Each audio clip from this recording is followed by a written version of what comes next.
কি হারাবে ইউক্রেন?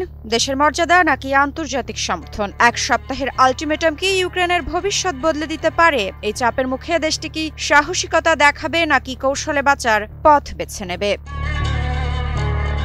যুক্তরাষ্ট্রের প্রেসিডেন্ট ডোনাল্ড ট্রাম্পের শান্তি পরিকল্পনা নিয়ে কঠিন সিদ্ধান্তের মুখে ইউক্রেন। দেশটি এখন দুই বিপদের মধ্যে একটিকে বেছে নিতে বাধ্য, মর্যাদা রক্ষা না হয় গুরুত্বপূর্ণ মিত্র হারানো।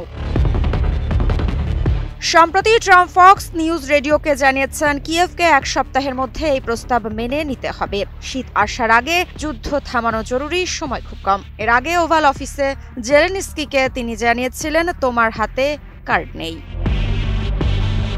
এদিকে ইউক্রেনের প্রেসিডেন্ট ভলোদিমির জেলেনস্কি জাতির উদ্দেশ্যে ভাষণে জানিয়েছেন, আমাদের মর্যাদা এবং স্বাধীনতা অক্ষুণ্ণ রাখতে আমি দিনরাত লড়াই চালাবো, তবে এখন আমাদের সামনে কঠিন সিদ্ধান্ত। নাম প্রকাশে অনিচ্ছুক যুক্তরাষ্ট্রের দুই কর্মকর্তার বরাত দিয়ে রয়টার্স জানায়, ইউক্রেন প্রস্তাবটি না মানলে যুক্তরাষ্ট্র গোয়েন্দা তথ্য বিনিময় ও অস্ত্র সরবরাহ বন্ধ করে দেওয়ার হুমকি দিয়েছে।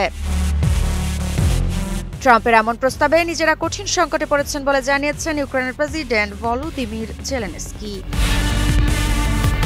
এক সপ্তাহের সময়সীমা শেষ হওয়ার আগে ইউক্রেনের সিদ্ধান্ত বিশ্ব রাজনীতি, ইউরোপীয় নিরাপত্তা ও দেশটির ভবিষ্যতের জন্য গুরুত্বপূর্ণ। এখন জেলেনস্কি প্রশাসনের সামনে শুধু কঠিন এক প্রশ্ন, কি বেছে নেবে ইউক্রেন, মর্যাদা নাকি সমর্থন? মৃত্তিকা সিনহা বিশ্বাস, নিউজ 24।